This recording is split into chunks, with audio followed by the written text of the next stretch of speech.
Bonjour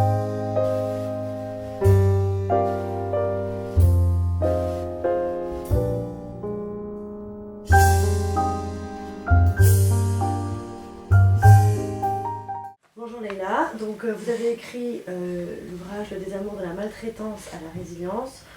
Pourquoi avez-vous écrit ce livre? Bon, d'abord bonjour. Bonjour. Alors en fait j'ai écrit ce livre parce que j'ai eu besoin de le faire, c'est un but thérapeutique. J'ai eu besoin de constituer mon puzzle et de relater les faits comme je les ai vécus. Et voilà, en fait pour moi c'était très important. Ensuite il est contre personne, en fait j'ai eu besoin de le faire, c'est pas contre ma mère, c'est pour moi, c'est un combat avec moi-même et j'avais besoin de le faire, aller jusqu'au bout.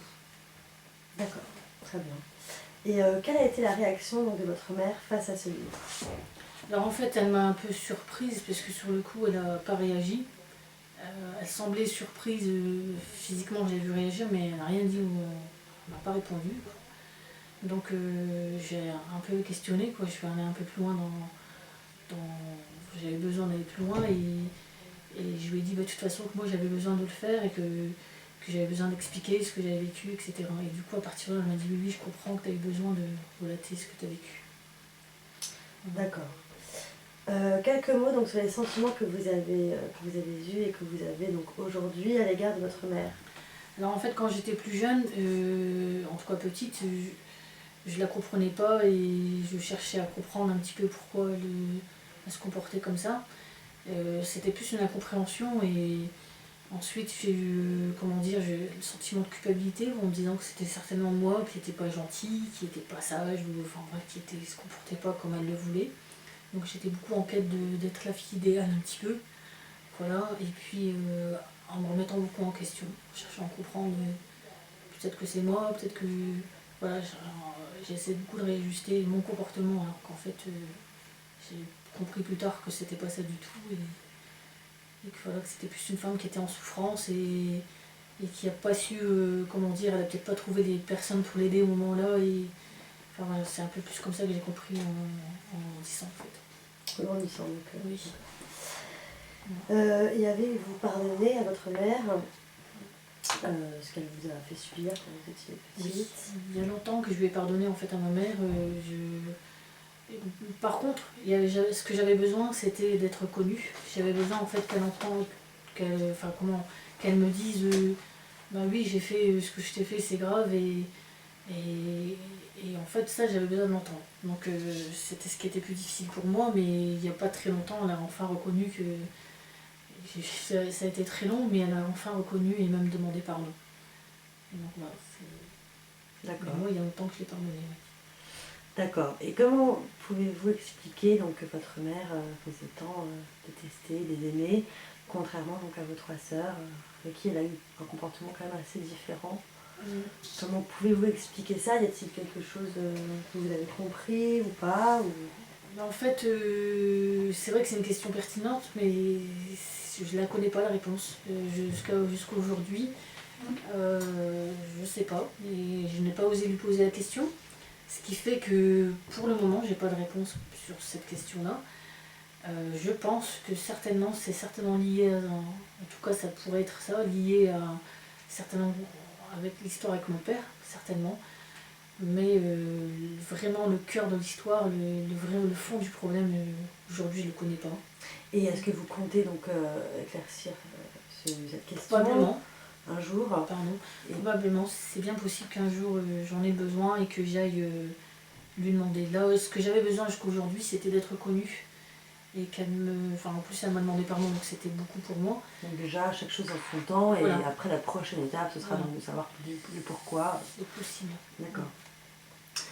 Donc dans votre livre, vous racontez que vous avez appris à l'âge de 18 ans à avoir été placé à 17 mois dans une famille d'accueil.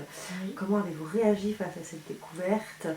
Et aujourd'hui, est-ce que vous pourriez me dire si vous voyez encore cette famille d'accueil? Est-ce que vous en êtes encore proche? Alors en fait, quand j'ai appris que j'ai été adoptée, placée dans une famille d'accueil à l'âge de 17 mois, en fait quand je l'ai su, ça m'a paru vraiment invraisemblable. Je sais que on me disait, parce que j'ai rencontré en fait la fille qui a été accueillie après moi avec sa cousine, et ils étaient sûrs en me disant mais si, t'as habité Guénin, etc. Et moi je me disais, mais ça tenait la route dans ce qu'elle me disait, mais en même temps pour moi c'était presque invraisemblable. Et du coup, le jour-là, quand je suis rentrée chez moi, j'ai questionné ma mère et à sa réaction, en fait, elle était très énervée, très en colère, et elle m'a dit oh, mais de toute façon, celle-là, elle ira toujours remuer le passé. Donc, dans cette phrase, j'ai compris qu'effectivement, c'était vrai. Oui. Mais donc, j'étais moi surprise et je découvrais, moi aussi, de mon côté.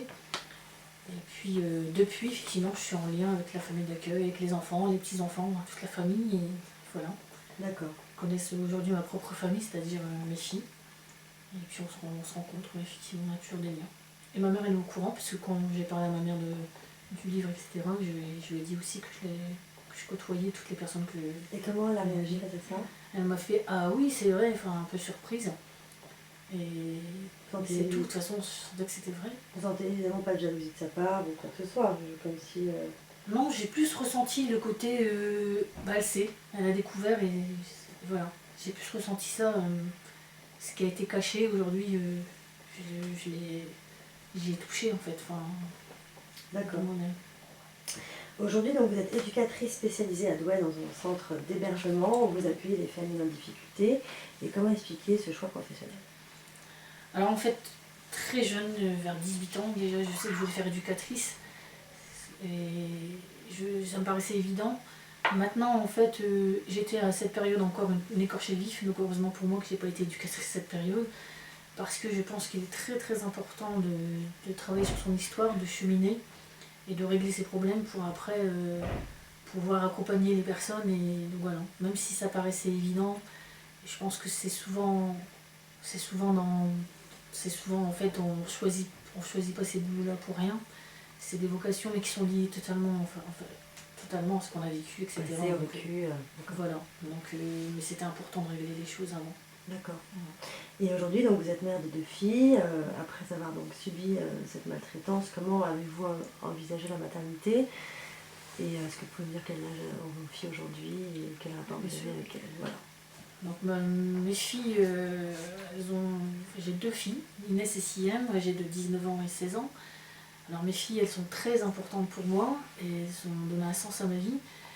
Et par rapport à la maternité, effectivement, déjà j'avais un désir de grossesse et je pense que c'est très important avant tout. Et le lien entre la maltraitance et le fait d'avoir des enfants, pour moi c'était évident. Et c'est pas parce qu'on a vécu de la maltraitance qu'on va être maltraitant à notre tour. Le tout c'est de comprendre et de faire en quelque sorte, de sortir de ça pour pouvoir justement élever nos enfants dans un climat serein, etc. Enfin, c'est pas évident non plus d'élever des enfants, mais pour autant, en tout cas, c'est des enfants que j'ai désirés. Vraiment. Vraiment, voilà. D'accord, merci beaucoup Leïla. Merci beaucoup. Merci.